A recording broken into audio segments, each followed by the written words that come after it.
আসসালামু আলাইকুম এভরিওয়ান। শুরু করছি পরিজন উপন্যাস। লিখেছেন ইশিতা রহমান সানজিদা। পর্ব 53। নারীর সৌন্দর্য থাকা যেন কোনো পাপ।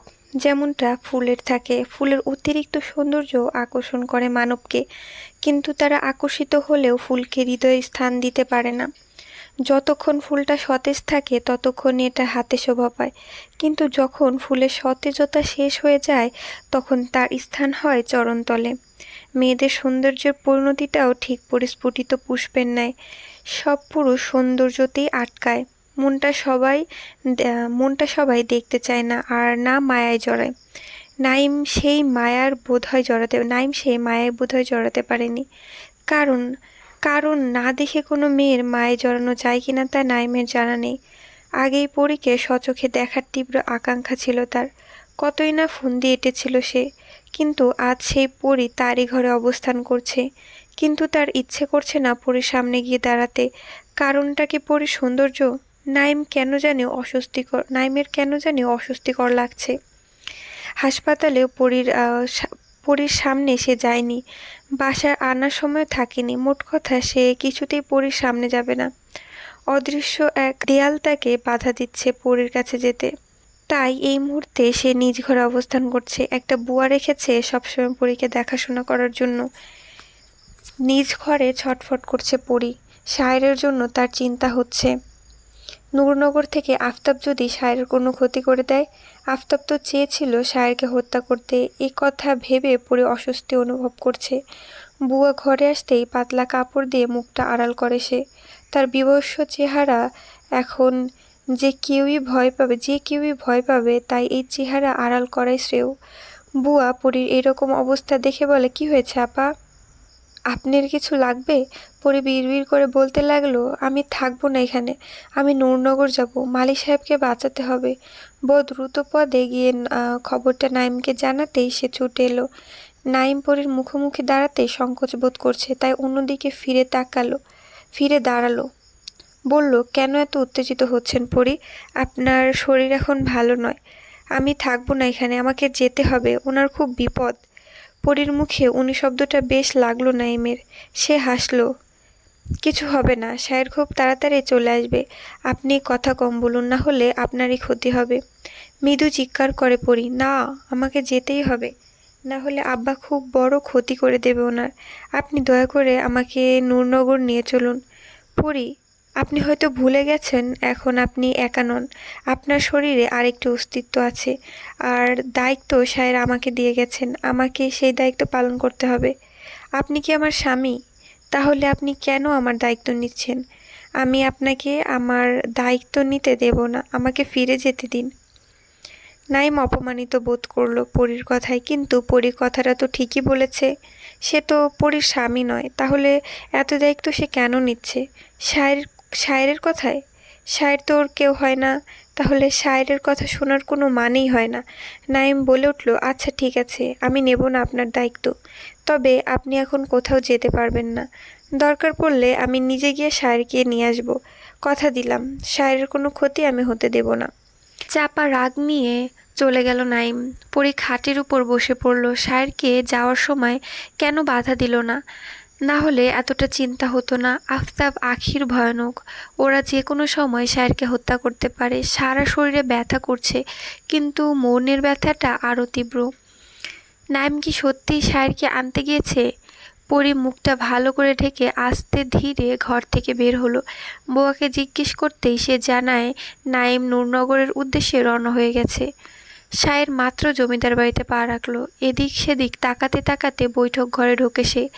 আখির শায়েরকে দেখে চমকে গেল এবং প্রচণ্ড রেগে গেল। সে শায়েরকে রাগান্বিত হয়ে বলে, নবাবজাদা এসে গেছেন। ভাই, আমি আগেই বলেছিলাম কুকুরকে মাথায় তুলবেন না। দেখছেন এখন হলো কি? এই কুকুরের বাচ্চা কুকুর আমাদের বিরুদ্ধে দাঁড়িয়েছে। আখিরের কথায় শায়ের জবাব দিল না।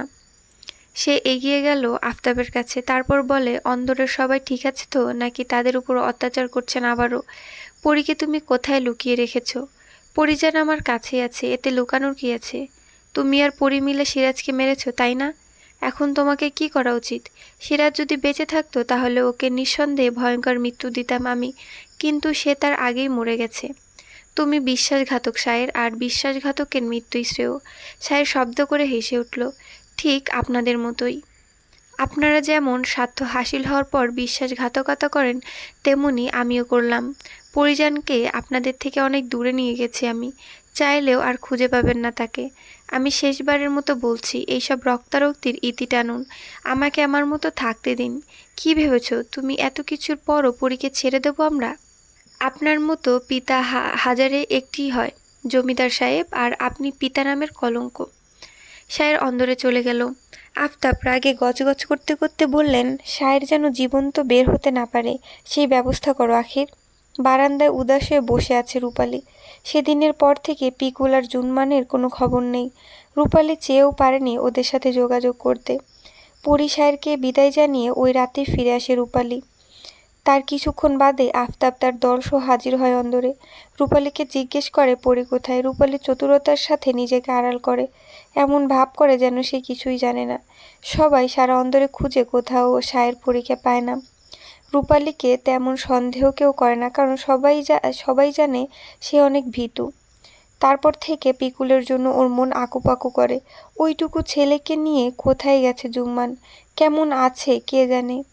সায়েরকে অন্দরে দেখে খুশিতে দৌড়ে গেল সে। পরীর জন্য ভীষণ চিন্তিত সে। তাই সায়েরকে দেখা মাত্রই জিজ্ঞেস করে, পরী কেমন আছে? ও সুস্থ আছে তো? ভালো আছে পরী? হ্যাঁ ভালো আছে। আপনারা কি ঠিক আছেন? আপনার বাবাকে কোনো প্রকার জুলুম করেছে আপনাদের উপর? না, আব্বা জানে এর পিছনে শুধু পরীর হাত রয়েছে, কিন্তু সে এটা জানে না আমিও আছি। আপনার বাবা যেন জানতে না পারে, সাবধান থাকবেন। কিন্তু সায়ের, আমার পিকুল, কতদিন ধরে ওকে দেখি না। রূপালীর চোখে জল দেখা দিল ছেলের কথা আনতেই। সায়ের বলল, চিন্তা করবেন না, আপনার ছেলে ভালো আছে। আপনি চিঠি লিখে দেন, আমি পৌঁছে দেব। জেসমিন সুস্থ হয়ে উঠেছেন। মালার সাথে সে উঠোনে আসতেই সায়েরকে দেখতে পেল। দুজনই ছুটে গেল সায়েরের কাছে। মালা কেঁদে কেঁদে জিজ্ঞেস করে, আমার মাইয়াটা কেমন আছে সায়ের? ভালো আছে? ওরে তুমি আর এখানে আইতে দিও না, তাইলে ওর বাপে ওরে বাঁচতে দিব না। তুমি ওরে তোমার কাছে রাইখা দিও। জেসমিন বললেন, আমার একটা কথা রাখো সায়ের, জুম্মানরেও কোনোদিন জমিদার বাড়িতে আইনো না। ওরে ভুইলা যাইতে কইবাও, ও একজন জমিদারের পোলা। ওরে সব ভুলাইয়া দিবা তুমি। সায়ের কথা বলে না। এত কিছুর পরেও পরীর মতো ওনারা সায়েরকে চোখ বন্ধ করে বিশ্বাস করছে। সায়ের আশ্চর্য হয়ে সবার দিকে তাকিয়ে আছে। রূপালী নিজ ঘর থেকে বের হয়ে এলো, হাতে তার একটা কাপড়ের ব্যাগ। সেটা সায়েরের হাতে দিয়ে বলল, এতে আমার সমস্ত গয়না আছে। এগুলো দিয়ে ওরা অনেক দিন ভালোভাবে চলতে পারবে। সায়ের বিনয় সুরে বলল, আপনিও চলুন আমার সাথে, আপনাকে আপনার ছেলের কাছে রেখে আসবো। মা ছাড়া অতটুকু বাচ্চা থাকবে কিভাবে?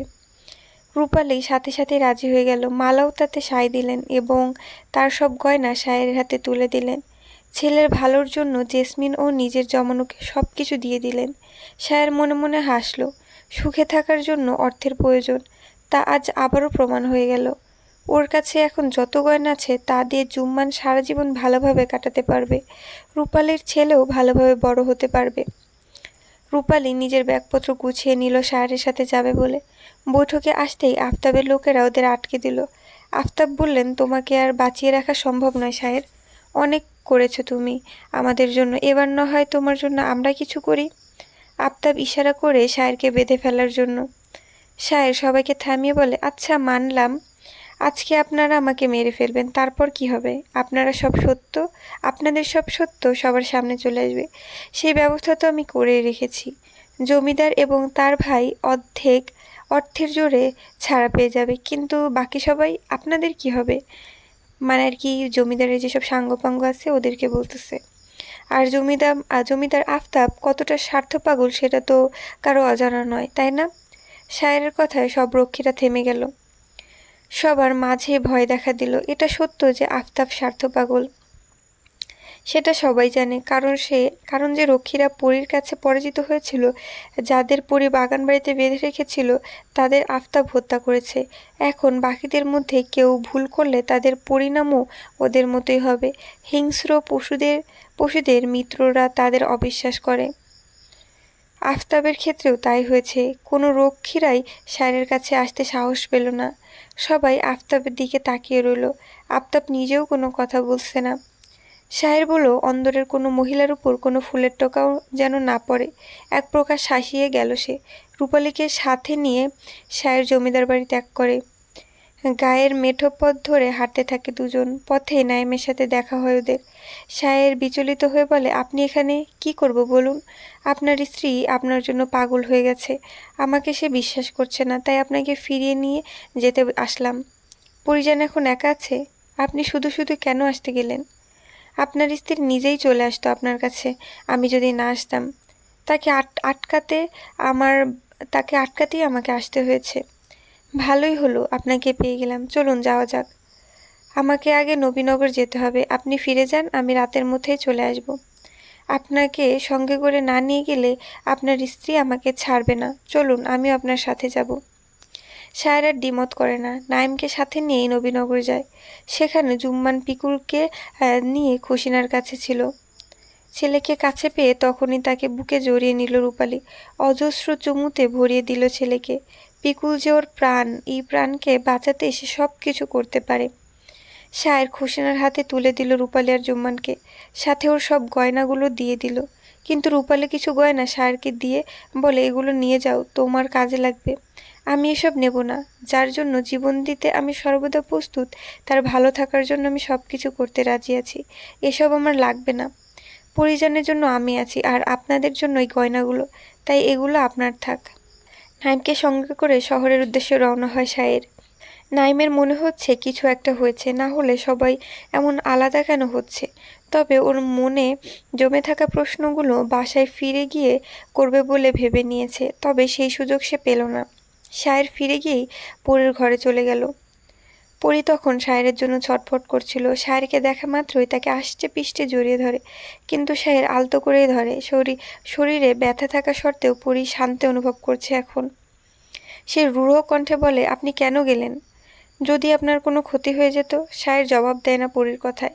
পুড়ে যাওয়া মুখটার দিকে তাকিয়ে রইল শুধু। পরী সায়েরের চাহনিতে কোনো বিরক্ততা দেখে না, দেখে একরাশ মুগ্ধতা, যা যা সে আগেও দেখেছিল। তবে সে মুখে বলে উঠল, এখন আর সুন্দর লাগে না আমাকে, তাই না? এই ঝলসে যাওয়া মুখটা দেখতে খুবই বিরক্তিকর। ঠোঁটে চওড়া হাসি টানে সায়ের। আপনার ভালোবাসায় আমি বহুবার ঝলসেছি, ছাই হয়ে গিয়েছি, তবুও আপনি এই ছাইকে ভালোবেসে বুকে টেনেছেন। তাহলে আমি কেন পারবো না? আমি এখনো ঝলসে যাচ্ছি আপনার ভালোবাসাতে। এই জ্বলন বুঝি থামার নয়?